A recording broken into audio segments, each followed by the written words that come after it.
first one is Jalen Hurts. Better start him early because the Eagles have Thursday night matchup against the Minnesota Vikings, and the Minnesota Vikings defense, I just wasn't really impressed. The Bake Show really had a great game against the Minnesota Vikings. That was the game that I thought that they were going to absolutely destroy the Bucs, but I was wrong. So Jalen Hurts didn't do that great against the Patriots defense, but not many quarterbacks are going to fare well. Everyone was talking about the Cowboys defense doing really good. I think that the Patriots defense, they got down 16-0, and they were able to rally. But Week 2 projected total points is 26.2 for Jalen Hurts, coming off of a 12.5, so a dud. I just don't expect that in back-to-back weeks. They're coming back home to Philadelphia in front of that amazing crowd. So I think in Thursday night, Jalen Hurts going to get a couple of rushing touchdowns. We didn't really see that in week number 1. I think that he's going to have his fair share. So I think that Jalen Hurts in this offense against Minnesota's Vikings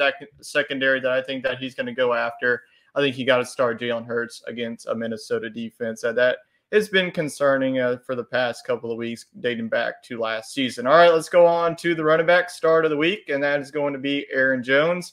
Keep in mind, though, Aaron Jones suffered a hamstring injury, but reports are looking that he's going to be good to go for week number 2. And Aaron Jones continued to do very good things in the Packers offense. Everybody was doubting this Packers offense, but Jordan Love had a phenomenal week 1 against the Chicago Bears. And looking at their matchup this week, they traveled to Atlanta. Atlanta last year was one of the worst rush defenses in the league. And if you looked at week number 1, you saw 2 running backs get over 60 yards. We saw Miles Sanders and Chuba Hubbard. So I think that if Aaron Jones, if he's healthy and ready to go, I think that he's going to smash this projection at 15.2. So I think, coming off of a 26.7, don't even expect that every single week. I think going up against the Atlanta Falcons defense, that is a little bit suspect against the rush. I think that Aaron Jones in this offense will have a very good week number 2 against Atlanta. All right, let's go on to the wide receiver start of the week, and we're going to continue going with Calvin Ridley. Worked out for us in week number 1. And let's go on now to week number 2. And who's the Jaguars playing? It's going to be the Kansas City Chiefs. We went after the Kansas City Chiefs secondary in week number 1 against with Amon-Ra St. Brown. That worked out pretty well for us. St. Brown scored a touchdown. Ridley showed why he's going to be the wide receiver 1 for this Jacksonville Jaguars offense. Over 100 yards receiving in this one. I think that with the Chiefs, they're going to be bouncing back if Travis Kelce's healthy. I think that it's going to be an offense shootout between really 2 talented offenses. So I think that Calvin Ridley is going to have his fair share. Wouldn't be surprised if he finds the end zone once again. I think that Trevor Lawrence and him have just had the connection that is dreaming of. And this was the guy, keep in mind, that was going to rounds 5 and 6. And if you've been watching this channel, I've been shouting to the mountaintops for you to draft Calvin Ridley. So if you drafted him, definitely start him this week with a lot of confidence against the Chiefs secondary.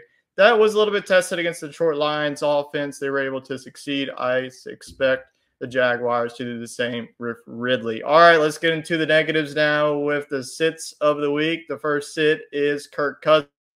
And it's not definitely a nightmare to go up against the Philadelphia Eagles defense. Kirk Cousins, I thought that he was going to have a very good game against the Buccaneers defense, but the Buccaneers defense really showed out. So I think that Kirk Cousins going on the road to a hostile environment against Philadelphia. I know that there's a lot of talent. You have Alexander Madison at the running back position. You have Jay Jettis and also Jordan Addison as your top 2 wide receivers. But I just don't see it being here once again. These are 2 defenses that I don't really like in the matchup here. So I would definitely not go with Kirk Cousins this week against the Philadelphia defense. I know they lost some talent. If you looked at week 1 against how they did against Mac Jones, they shut him down in week number 1 in the first half. So I think that Kirk Cousins not really going to have too much success here on the road in Philadelphia.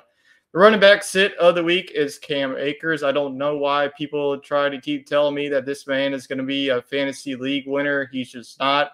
He did score a touchdown, but he had 22 attempts for only 29 yards against the Seattle Seahawks defense. So I know he had 9 points, almost 9 points last week, but this is not the matchup that you want for him this week. Very tough matchup going up against the San Francisco 49ers. And the 49ers is a defense, whatever running back you have against the San Francisco, don't have any confidence of, because San Francisco's defensive line is one of the best. So I'm just not really seeing it. I was really impressed, though, with the Los Angeles Rams offense. Without Cooper Kupp, they were still able to score 30 points against Seattle, but I just don't really see it here. Just Cam Akers, any running back for Los Angeles. I mean, he wasn't even the leading rusher for Los Angeles Rams, so that's definitely concerning. So definitely stash Cam Akers on the bench this week against a very tough matchup against one of the best rush defenses in the league in the Niners. All right, the last sit of the week here in week number 2 is going to be George Pickens.